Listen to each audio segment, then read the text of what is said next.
Muito bem, gente. Então, a ideia desses 8 encontros é a gente tratar um pouquinho as bases da fé, né? Não é difícil a gente perceber que a gente tem uma multidão de especialistas sobre supostos especialistas sobre qualquer assunto na internet, né? A gente tem especialista, de repente alguém se machuca em algum lugar, né? Aí aparece um monte de especialistas sobre fisioterapia e tal. A turma sem saber direito. E o crente, né, o discípulo e a pessoa que é discípula de Jesus, precisa ser uma pessoa que sabe dizer no que crê. Ah, não, eu creio que Jesus é Filho de Deus. E por quê? Não, porque Jesus veio nos salvar, né? Eu tenho uma amiga que não é crente, né? É budista, na verdade. E aí ela disse, explique por que eu preciso ser salva. A gente precisa saber explicar por quê. Então, a ideia nesses 8 encontros é a gente falar sobre as bases da fé, para a gente saber o porquê a gente crê no que a gente crê, para não ficar nesse negócio de mais ou menos, certo? É uma oportunidade para mim e para você da gente voltar, por isso que a gente vai mudar um pouquinho a maneira como você escuta a reflexão, né? Normalmente, as reflexões que a gente faz, elas são textuais expositivas, né? Você pega o texto e vai lá versículo por versículo. Aqui elas vão ser temáticas. Você vai ter vários versículos falando sobre aquele tema para ajudar a gente a localizar o que a Bíblia diz a respeito dela mesma. Então, nesse primeiro encontro, nesse primeiro domingo de 8 aqui, nós vamos pensar sobre a Bíblia. O que cremos sobre a Bíblia? O que a Bíblia é para nós, né? Equilibradamente, né? Então eu quero convidar você a acompanhar. Se você estiver aí no celular, ou se você não precisa se preocupar, porque como acontece toda segunda-feira, amanhã de manhã você vai receber um PDFzinho com essas referências todas que a gente viu aqui para você poder gravar, certo? E isso vai valer muito a pena. Talvez o slide esteja com a letra um pouco pequena, porque tem muita referência. Então, se esse é o seu problema, se você vai ter problema de enxergar, vem um pouquinho mais para frente que ajuda um bocado a você conseguir enxergar aquilo que a gente vai pensar aqui. Vamos orar mais uma vez. Senhor, muito obrigado pela oportunidade da gente poder meditar na Tua Palavra, pela Tua igreja que se reúne agora de manhã. E é muito bom começar a semana assim, juntos aqui. Então, obrigado por tudo que o Senhor já nos disse. Obrigado pelas coisas que a gente já pôde dizer ao Senhor, inclusive através da música. Como essa música que a gente cantou aqui, né? Que nós continuamos precisando do Senhor, né?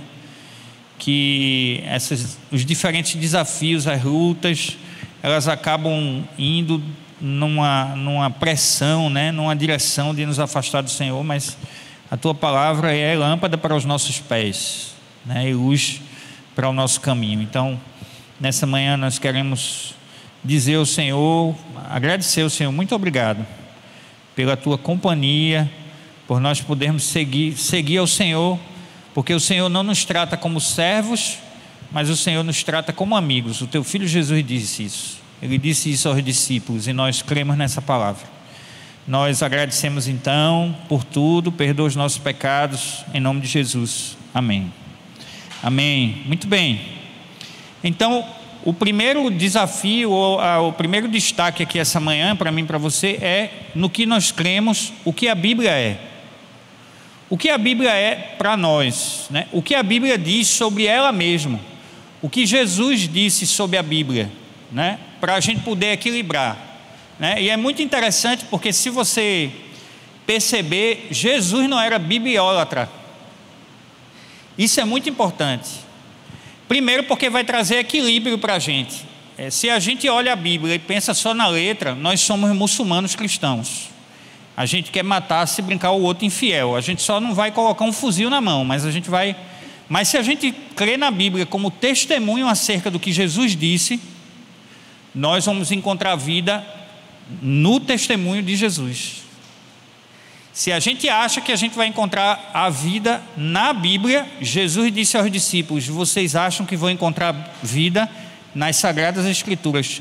mas as Sagradas Escrituras testificam acerca de mim. E Jesus disse: em mim vocês encontram vida. Por isso, é muito equilibrado pensar sobre isso agora de manhã. Por quê? Porque isso significa que nós não estamos sem referência. Tem um monte de gente aí dizendo um monte de coisa acerca de Deus, e a gente fica perguntando: onde é que tem isso? Tem um monte de gente por aí que diz que segue Jesus, mas parece ser Genésio. Não tem nenhum Genésio aqui não, né? Genésio é o Jesus Xing-Ling. E você diz: onde é que Jesus disse para tu viver desse jeito, né? Por quê?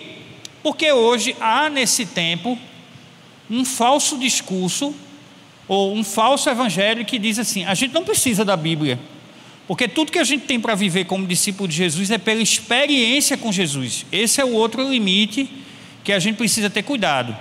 Louvado seja Deus, porque nós temos a Bíblia como referência. Desde o princípio da criação, o meu pequeno grupo na sexta-feira está voltando para Gênesis. Cada sexta-feira tem sido uma loucura aqui de noite, né, Elisângela? Sexta-feira dá trabalho de parar. A gente começa de 6h30, tem dia que dá 9 horas e a gente precisa vamos encerrar hoje, desde Gênesis até Apocalipse, para trazer equilíbrio para a gente. Não dá para ser discípulo de Jesus sem conhecer a palavra. Também não dá para achar que a gente encontra vida somente na letra, porque Paulo já disse que a letra mata, mas o Espírito vivifica. Então, esse primeiro encontro nosso, nós vamos falar sobre a Bíblia como palavra de Deus. Em primeiro lugar, porque a Bíblia é o registro da revelação que Deus fez a si mesmo aos homens. Veja, se eu pegar essa embalagem aqui, eu posso dizer que eu sei muita coisa sobre essa embalagem. Ela é feita de algum metal que eu não sei dizer muito bem qual é. Não sei se é alumínio, é aço. Aqui está dizendo que é aço. Ela está pintada, ela tem gás dentro dela, porque aqui está dizendo que tem gás. Tem álcool dentro dela. Ela tem uma parte de plástico. Então, o que eu sei sobre essa garrafa aqui é o que está escrito nela e aquilo que eu pude ver. Com Deus não. Com Deus é diferente. A gente só sabe sobre Deus o que Deus se permitiu revelar. E aquilo que Deus se permitiu revelar está na palavra de Deus. A Bíblia, como palavra de Deus, é o registro dessa revelação de Deus se mostrando para mim e para você. Isso é muito importante, sabe por quê? Porque o nosso coração é enganoso. Muitas vezes a gente vai sentir coisas que a gente vai dizer: isso aqui, eita, isso aqui é... Aí a Bíblia vai e diz o contrário. Então a gente precisa ter uma referência, né? E a Bíblia é essa referência, porque ela é o registro da palavra de Deus aos, vamos trocar essa palavra de hoje para amanhã, homens por seres humanos, ok? Salmo 119, 89 diz: tua palavra, Senhor, está para sempre firmada nos céus. Ou seja, a palavra de Deus não é humana. Não é à toa que a gente tem ela há tanto tempo. Você tem escrito derivativo da palavra de Deus que tem 6.000 anos e continua hoje, atual. Você abre ela e você diz assim: caramba, isso é para hoje. Não é não? Por quê? Porque a palavra de Deus ela está para além do tempo. Hebreus 1:1 diz que há muito tempo Deus falou de muitas vezes e de várias maneiras aos nossos antepassados por meio dos profetas. Se a gente for continuar esse verso, ele vai dizer: hoje nos falou através de Jesus. A gente pegou esse pedaço do texto para antes, porque ele diz o seguinte: Deus vem falando há muito tempo. Eu não sei quem gosta mais do Novo Testamento do que do Antigo. Eu gosto mais do Novo Testamento do que do Antigo. Tem alguém aqui que gosta mais? Porque o Antigo Testamento, né, tem uns negócios que a gente fica dizendo: como é que é isso aqui? Como é que a gente vai ler isso? Mas uma coisa é eu gostar mais do Novo Testamento. Outra coisa é eu dizer assim: tira o Antigo Testamento da Bíblia e joga fora. A revelação de Deus também está no Primeiro Testamento ou no Antigo Testamento. Deus se revelou e ele também está lá. Por isso que é interessante ler Hebreus, porque Clemente é o autor provável de Hebreus, né? Ele está trazendo isso para a gente. Isaías 40, verso 8: a relva murcha, as flores caem, mas a palavra do nosso Deus permanece para sempre. Mateus 24, 35. O céu e a terra passarão, mas as minhas palavras jamais passarão. Veja, esse é um motivo claro pelo que eu e você precisamos voltar para a palavra, porque tudo vai passar.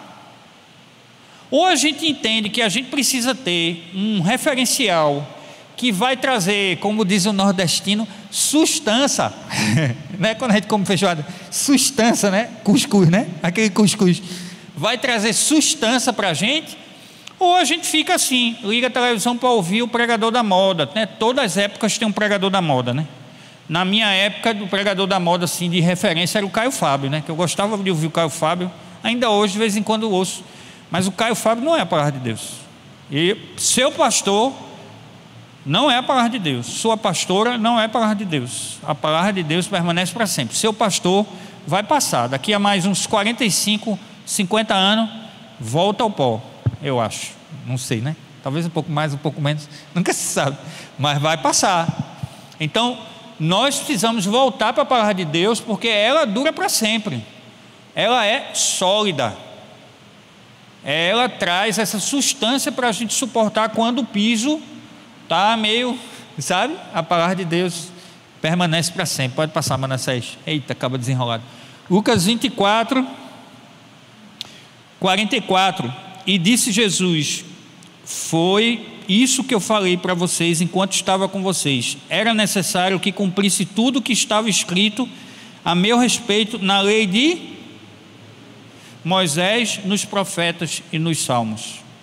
Há uma argumentação agora recente, não é tão recente, da turma que é mais novo, que está muito imerso na pós-modernidade, que é essa lógica do relativismo. Não há verdade, essa é a sua verdade, essa é a sua verdade e essa é a sua verdade. A gente hoje combate absolutismo, a gente combate o absolutismo com relativismo e combate o limite com a libertinagem. Nós somos a sociedade que a gente não quer ter limite. É por isso que a gente não tem limite no celular, é por isso que a gente não tem limite na roubalheira, é por isso que não tem limite em nada, é tudo sem limite. Qualquer pessoa que diga assim: ei, vamos trazer isso aqui para o equilíbrio, alguém vai reclamar. Toda vez que alguém der uma palavra na vinda do equilíbrio, alguém vai reclamar, ou do lado do limite da libertinagem, ou do lado do limite da escravidão, né? A palavra de Deus traz a gente para o centro. Então, é interessante que Jesus fala que a palavra no Antigo Testamento falou acerca de quem? Ele está dizendo aqui que Moisés falou acerca de quem? Moisés falou acerca de quem? Jesus está dizendo? Dele, né? Olha lá. Era necessário que se cumprisse tudo o que a meu respeito estava escrito na lei de Moisés, no profeta e dos salmos.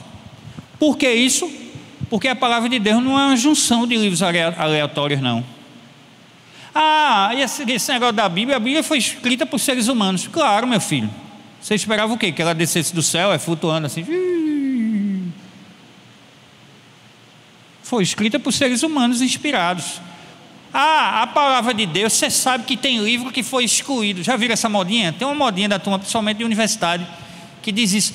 Tem livro, você já ouviu falar no livro de não sei quem, né? Não tem assim, né? Principalmente esses documentários do History Channel, ou Channel, né? Não tem? Porque não entrou? Porque você sabia do concílio? Houve os concílios para decidirem qual é o livro que era canônico. Vê só, qual é o critério básico para um livro entrar na Bíblia? O testemunho que um outro livro deu e que Jesus deu acerca desse livro. Jesus falou de Moisés, então os 5 livros de Moisés são válidos. Jesus falou dos Salmos, então o livro de Salmo é válido.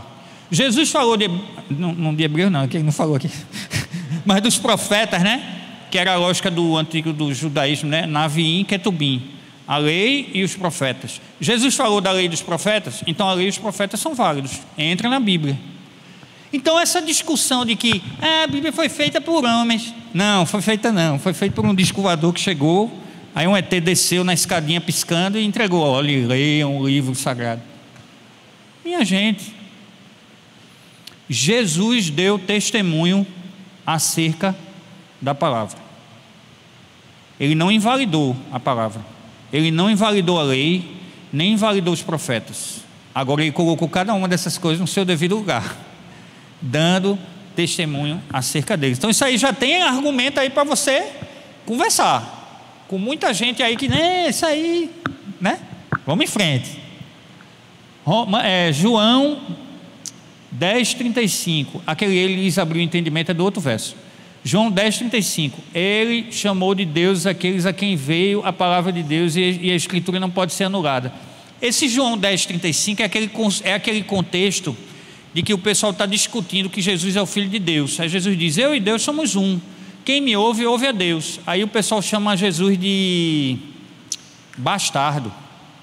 Eles tentam enfraquecer o discurso de Jesus, dizendo: tu é filho bastardo, tu não é filho de Deus não, tu é filho de José, aquele carpinteiro.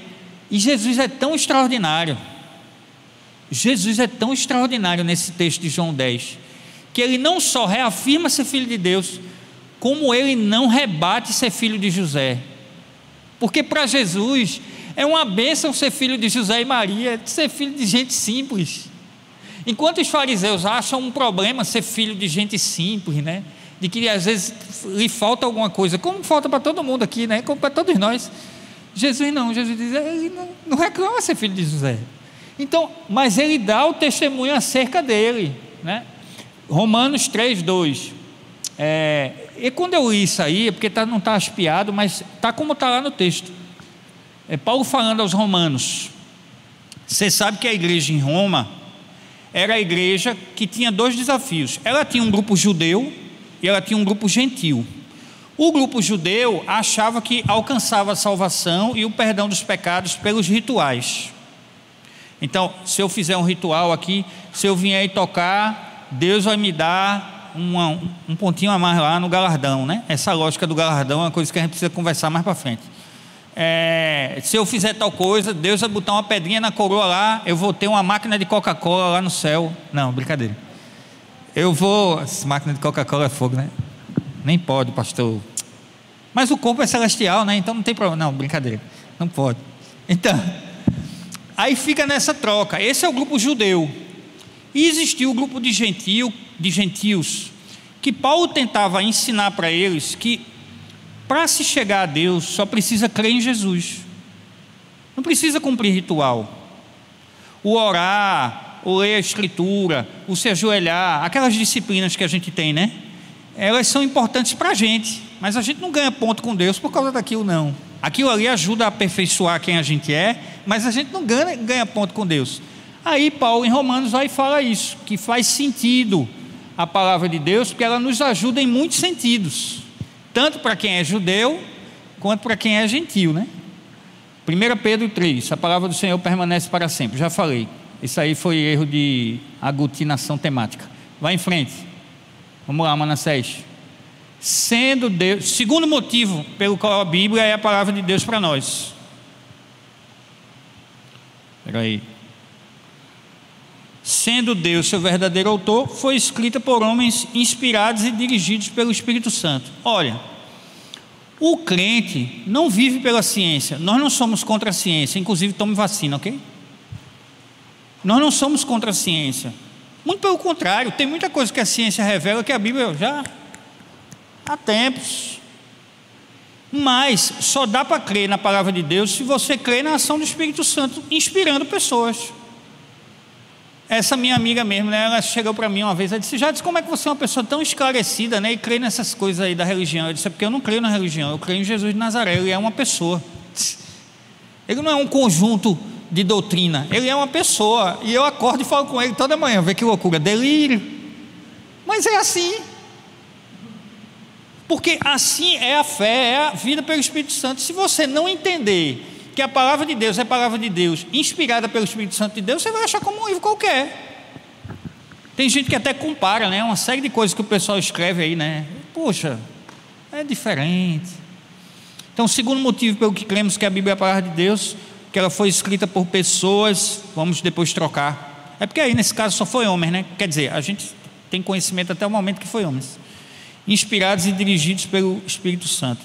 Pois, 2 Pedro 1:21, pois jamais a profecia teve origem de vontade, mas homens falaram acerca de Deus, impelidos pelo Espírito Santo.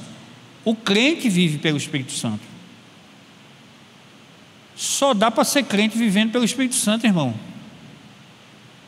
Porque o Espírito Santo que vem de um lugar e ninguém sabe de onde veio nem para onde vai. A vida do crente é desse jeito. Paulo estava falando lá no pequeno grupo, né, essa coisa da gente estar orando pelos vizinhos, que ele carregou uma pessoa no Uber, né? E aí foi orar pela pessoa no final, né?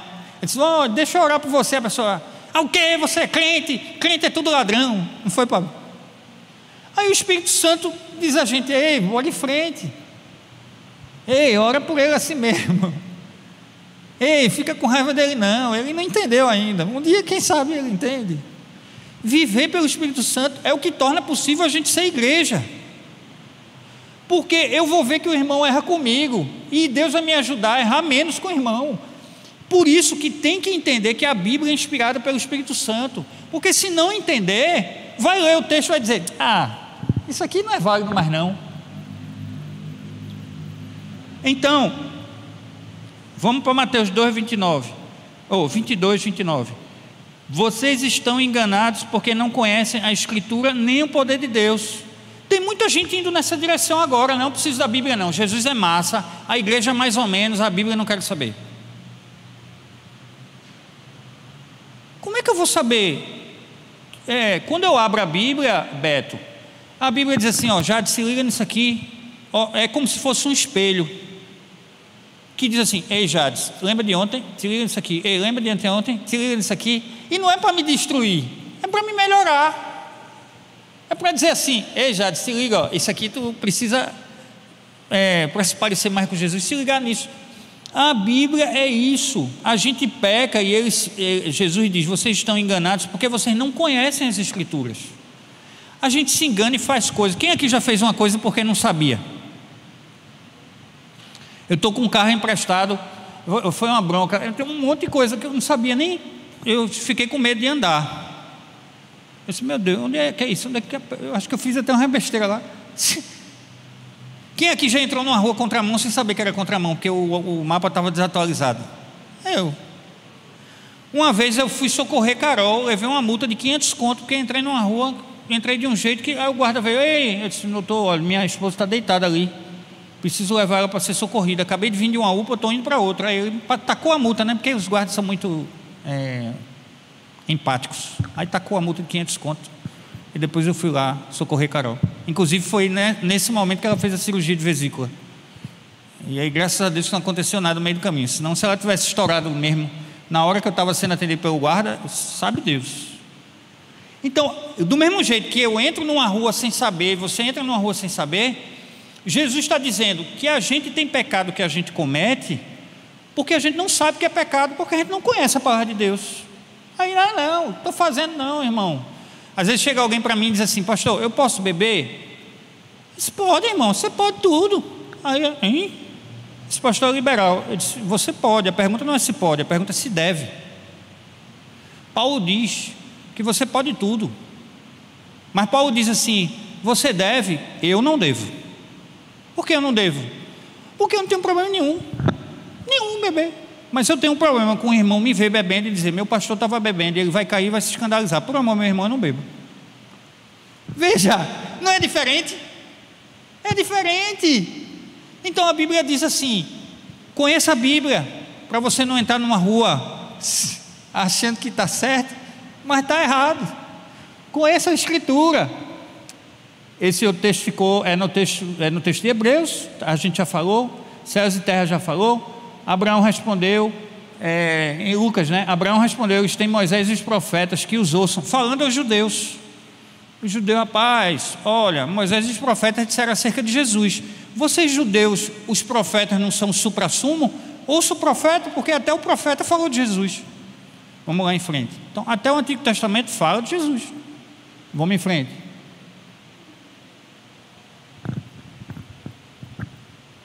Vamos lá. E disse Jesus, foi isso que eu falei enquanto estava com você, já passou. Romanos 16, ora, aquele que tem o poder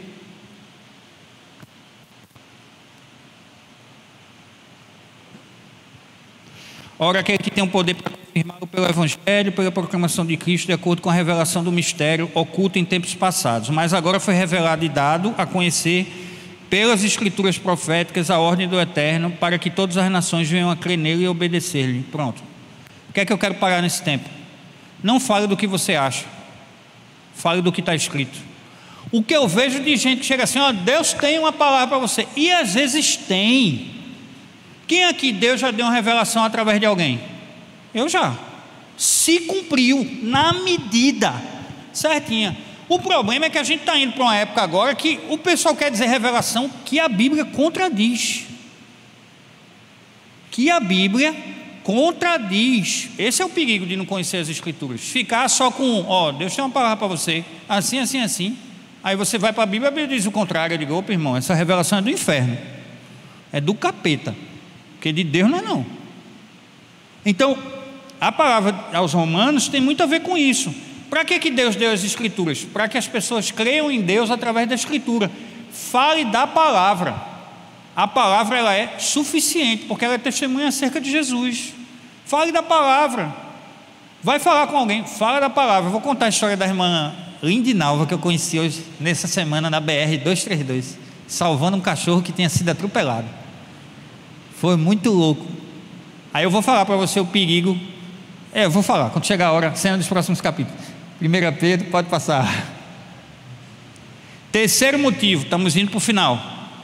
Terceiro motivo pelo qual nós cremos que a palavra de Deus porque ela tem por finalidade revelar os propósitos de Deus e levar os pecadores à salvação, edificar os crentes e promover a glória de Deus. Olha, presta bem atenção nisso. A palavra tem primeira finalidade: revelar propósito de Deus. Gente que chega assim: oh, pastor, qual é o propósito de Deus para a minha vida? Já leu? Já leu a Bíblia? Porque lá está revelando qual é o propósito de Deus para a sua vida. Segundo objetivo: edificar a igreja, edificar o crente, o discípulo de Jesus. O segundo objetivo da palavra é edificar o discípulo de Jesus. Não é assistir o pregador da moda, não, é ler a Bíblia. Porque às vezes o pregador da moda, o bonitinho lá, o bonitinho que todo mundo acha legal, está dizendo uma asneira. Seu pastor já de junho pode dizer uma asneira. Você tem que estar ligado, para no dia que eu disser ou alguém disser, você dizer: ei, pastor, onde é? Ó, pastor, o que o senhor disse está errado, por causa disso. Então, o segundo objetivo: edifica a igreja, edifica os crentes. Desculpa, Tiago. Terceiro: promover a glória de Deus. É o nosso objetivo. É para a gente compartilhar a palavra, para dizer: olha como é bonitinho, fulano leu a palavra não sei quantas vezes e já falou com não sei quantas mil pessoas e não sei o que lá. Qual é o objetivo? Promover a glória de quem? Da igreja, da denominação bonitinha, cheirosinha, da glória de Deus. É do pastor? É do seu líder de pequeno grupo? É do seu professor da EBD? Glória de Deus. Moisés então escreveu tudo que o Senhor dissera. Na manhã seguinte, Moisés levantou e construiu no altar ao pé do monte e ergueu 12 colunas de pedra representando as 12 tribos de Israel. Então essa coisa de que Deus colocou lá, e é um sinal visível. Moisés levantou 12 colunas de pedra, não para o pessoal adorar as 12 colunas de pedra como fizeram lá com a serpente de bronze no deserto, mas para que fosse visível. A palavra é para ajudar a gente a essa coisa de ser visível, né? Uma edificação visível, para que as pessoas glorifiquem a Deus. 2 Samuel 23:2, o Espírito do Senhor falou por meu intermédio, e a sua palavra esteve em minha. A palavra de Deus de Samuel esteve em minha. O que é que sai da sua língua? O que é que você compartilha pela internet? O que é que vai para o seu Facebook, para o seu Instagram? Sabe? Vocês sabem que eu gosto muito de falar sobre política pública. Não política partidária não, mas política pública um bocado. Mas vai ser muito estranho se da minha boca sair mais coisas sobre política pública do que... Eu sei que política pública tem a ver com justiça, né? Que é um valor do reino. Mas às vezes a gente está falando sobre tudo. Fala sobre futebol, fala sobre a novela, fala sobre a série, fala sobre... sabe tudo, mas da boca não sai nada da palavra de Deus. E aí Samuel, né, que foi o camarada que ungiu Davi, né, ninguém menos, ninguém mais, diz assim: a palavra de Deus esteve na minha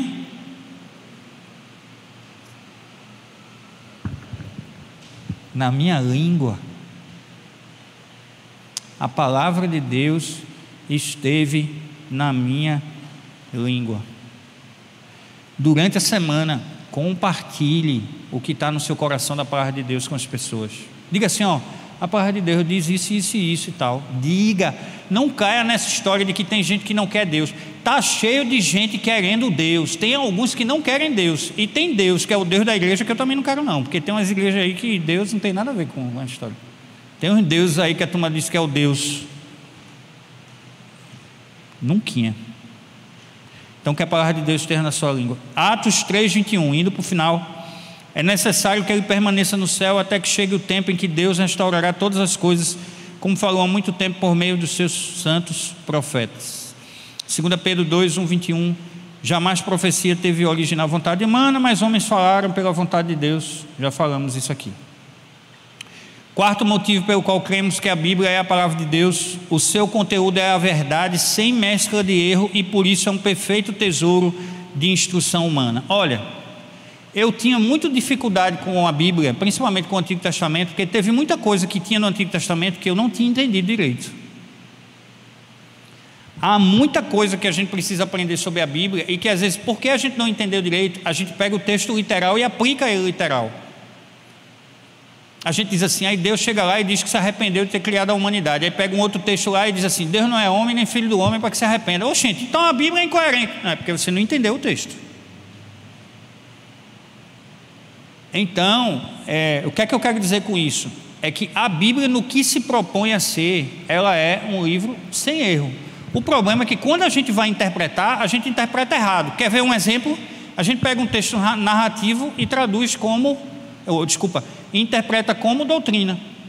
Um clássico, Atos, a descida do Espírito Santo em Atos. Tinha lá a turma lá, um monte de gente de um monte de lugar. Aí diz o texto que o pessoal ficou cheio do Espírito Santo, né? E aí, naquela ação do Espírito Santo ali naquele ambiente, cada um passou a ouvir na sua própria língua. Aí o pessoal criou a doutrina.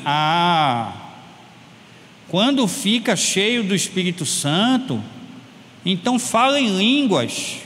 Então falar em línguas é o sinal de que a pessoa está topada pelo Espírito Santo, até o topo do Espírito Santo. Interpretou errado. Pegou um texto que era só uma descrição do que aconteceu e transformou em doutrina. Tem muito texto bíblico que é uma descrição do que aconteceu. Então Moisés foi lá em Bazã, então lá em 1 Crônicas. Aí pega um texto que é só uma narrativa contando uma história. Por exemplo, vamos supor, eu chegava aqui, aí Dinho estava orando de joelho aqui. Tem uns irmãos que gostam de orar de joelho, glória a Deus também por isso. Aí Dinho estava orando de joelho, aí eu vou contar a história. Então cheguei na igreja e o irmão Jair estava orando de joelho. Isso foi uma narrativa. Outra coisa é eu chegar e dizer: olha, irmão, agora quando você chegar no domingo na igreja, porque o irmão Dinho orou de joelho, todo mundo quando chegar na igreja tem que orar de... Isso é pegar um texto narrativo e transformar em doutrina, em prática da igreja. Se pegar o texto bíblico certinho, olhar o contexto, entender o estilo literário, você vai ver que não tem erro não, filho. Porque você pegar 4.000 anos de escrita antes de Jesus e o período subsequente de Jesus, você comparar direitinho, respeitando a narrativa, você vai ver que está tudo ajustado. Ajustado. Pastor Daniel... Amanhã de manhã tem encontro do discipulado da gente, né? De manhã. E aí ele está fazendo o hebraico lá no Presbiteriano do Norte. Há 2 anos quase. E aí a gente conversa sobre hebraico. Aí eu velho, tal coisa, não sei o que. Eu entendi errado. Ele conta, eu digo, bicho. É isso aí. Eu entendi completamente errado. Então, a Bíblia diz que, sobre si, a Bíblia diz que a palavra não tem erro, é um perfeito tesouro da instrução divina. Quem normalmente lê superficialmente, aí pega um texto, compara com outro, às vezes num contexto completamente diferente. Está vendo, teu Deus é esquizofrênico, que ele diz uma coisa aqui, depois ele diz outra coisa lá, ele diz uma coisa aqui, depois é duas almas. Romanos 1,16: não me envergonho do Evangelho, porque é poder de Deus para a salvação de todo aquele que crê, primeiro judeu, depois grego. E a Bíblia traz essa porção do Evangelho do Reino para a gente. 2 Timóteo 3, 16, 17, que é o texto, 2 Timóteo 3, 16, 17: toda a Escritura é e útil para quê? Para o ensino, para a repreensão, para a correção e para a instrução. Você tem a palavra para correção. A gente estudou com os casais aqui ano passado, ano retrasado, teologia bíblica da família. O que é que a Bíblia diz para os pais, o que a Bíblia diz para os filhos, o que a Bíblia diz para os maridos, o que a Bíblia diz para as esposas. Como é que o filho trata o pai, como é que o pai trata o filho, como é que o esposo... A gente estudou lá. Útil para repreender, objetivo. Para a gente sair desse, olha, eu acho que você cometeu tal erro. Eu digo, à luz de quê? Pastor, esse negócio dos meninos está vindo de bermuda ali, de sandália da Adidas para a igreja. Então, pastor, eu digo, então, aonde? Pastor, olha, o irmão tinha tatuagem, veio para a igreja e ele fez tatuagem agora quando era crente. Pastor, então Levítico lá 19 ou 18, disse que não pode. Aí eu digo, ei menina, aquilo ali é marca em homenagem aos mortos, vice? É outra coisa, vice? Ali é fazer a marca em homenagem a quem morreu, é outra coisa, vice? Aí é uma pergunta, tu está deixando de fazer tua barba? Porque se tu faz tua barba, tu também está em pecado. Aliás, mulher, tu também não pode cortar o cabelo, tá? Tem que deixar o cabelo crescer, inclusive do lado direito. Levítico 18, mesmo texto. Está vendo como é que precisa ler a Bíblia? Mesmo texto.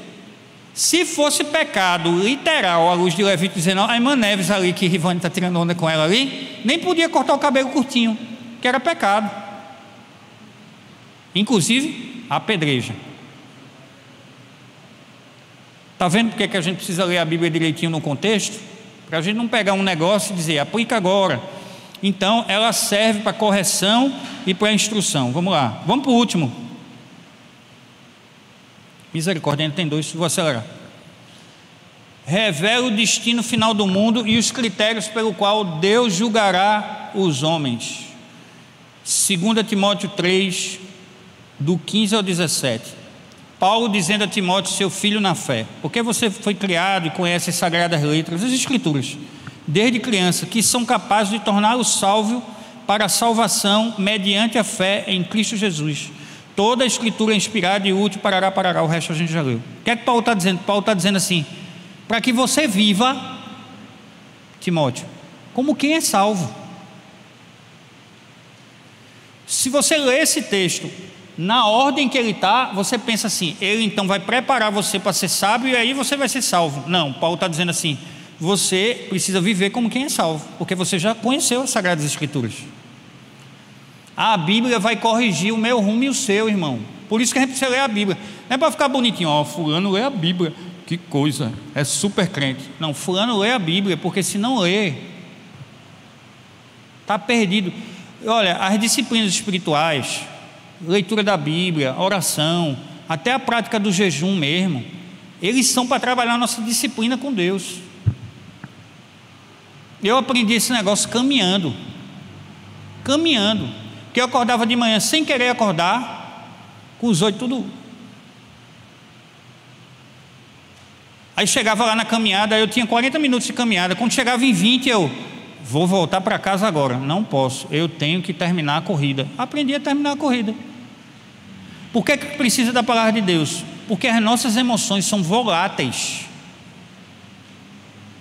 A gente precisa da palavra de Deus porque ela revela como é que a gente deve viver. Pode passar. A Bíblia é autoridade em matéria de religião. Pode passar. Depois eu vou trocar esse tema. Por último. Eita, o último é o 7, é Cabala Judaica. Não, brincadeira.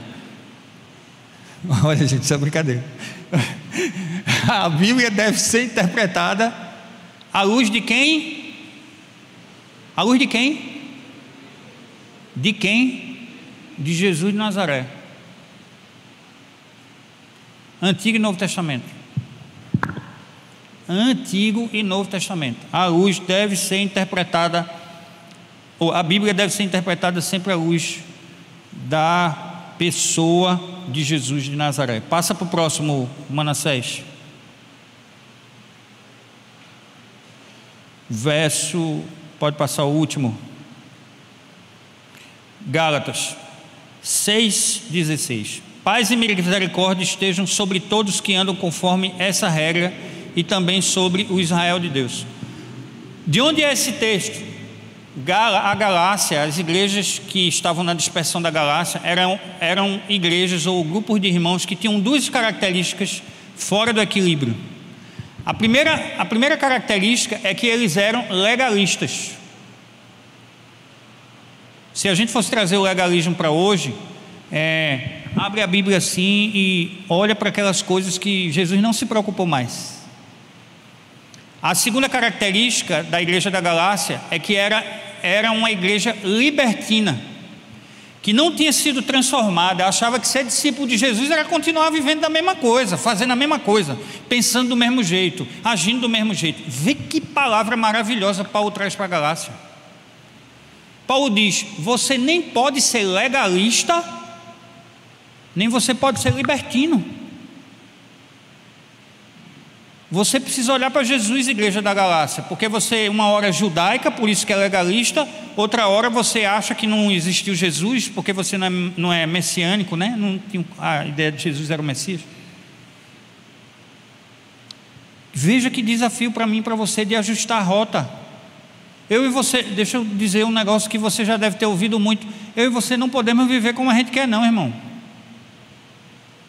Se nós somos discípulos de Jesus, a gente não pode viver como a gente quer, a gente não pode falar o que a gente quer, a gente não pode viver como a gente quer, a gente não pode não, eu tive vontade de fazer isso, vontade é que mais eu tenho de fazer um monte de coisa, mas quando eu passo pelo crivo de quem foi Jesus, eu dancei. Não posso viver desse jeito, não posso falar desse jeito, não posso agir desse jeito. E aí, o bom de viver um relacionamento com Jesus é que isso não é escravidão. Porque fora de Jesus, isso seria escravidão. Mas no contexto com Jesus, é o Espírito Santo trabalhando não para condenar, mas para operar o processo de santificação. Você não pode mais ir nessa direção, filho. Vamos nessa direção aqui. É nessa direção que a gente vai e a gente vai conseguir. Então, a palavra de Deus aqui, ela precisa ser lida à luz de quem é Jesus. Filipenses 3,16. Tão somente vivamos de acordo com o que já alcançamos, né? No sentido da caminhada com Jesus. 2 Timóteo 1,13. Para encerrar amanhã, para encerrar essa parte desse culto aqui essa manhã, retenha com fé o amor em quem? É no pastor, é no recepcionista, é no líder de pequeno grupo, é em quê? Retém o amor em quem? Quem é Jesus? A Escritura diz. A Bíblia diz que nos últimos tempos, o que vai faltar? De maneira genérica, amor e fé.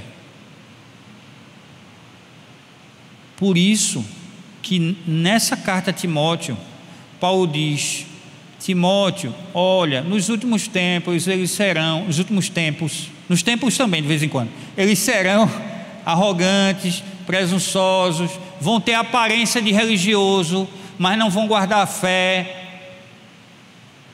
Então, guarda aquele que é o modelo da sã doutrina. Quem é o modelo da sã doutrina? Meu Deus, fica arrepiado. Sou eu que estou dizendo? É a Bíblia que está dizendo. Quem é o modelo da sã doutrina? Jesus o Cristo, o Alfa e o Ômega. Ele é o modelo da sã doutrina. Por isso, eu e você não podemos ler a Bíblia, meditar na Bíblia, estudar a Bíblia, desconectando ela de Jesus. Porque é por causa de Jesus que a Bíblia existe. Vixe, meu Deus do céu. Vixe. 4.000 anos do Antigo Testamento, 300 anos depois da vinda de Jesus, tudo por causa de Jesus. Aí vai desconectar Jesus, aí ou se torna legalista ou se torna libertino. Vê que desafio para mim e para você, amém? Você se sentiu desafiado aqui essa manhã? Eu me senti. A gente precisa ser mais conhecedor da palavra por causa de todas essas coisas. Não é para Deus estar lá de olho para ver se eu li a Bíblia mais um dia. Não, é porque a gente vai incorrer no erro, é porque a gente vai se perder naquilo que a gente acha, é porque nesse tempo a gente precisa revelar o que a gente crê. Por isso que a gente precisa estudar a Bíblia, amém? Então amanhã de manhã a gente vai mandar para você esse roteiro em PDFzinho para você dar uma lida lá. E isso vai ajudar a mim e a você a pensar nesses domingos de manhã sobre o que a Bíblia significa para a gente, no que é que a gente crê e por que a gente crê. Por que a gente crê que a Bíblia é a revelação ou a expressão da palavra de Deus, amém? Vamos orar. Senhor, nós louvamos o Teu nome e agradecemos por esse momento de edificação do nosso coração e da nossa mente, da nossa vida, através da Tua palavra. Que momento maravilhoso, que o Senhor nos abençoe, nos desafie e que o Senhor o Teu Filho, o Senhor, que o Espírito Santo nos empurre, que Ele possa nos impelir, a gente ter mais sede de conhecer o Senhor através da palavra, que nós possamos viver como pessoas, homens e mulheres que foram salvos em Cristo Jesus, e aí vivem como quem já é salvo. Aqueles que ainda não fizeram a decisão de se tornarem discípulos e discípulas de Jesus, do Senhor Jesus, que eles também se sintam a partir dessa palavra essa manhã aqui desafiados. Nós oramos, nós agradecemos em nome de Jesus, amém. Amém.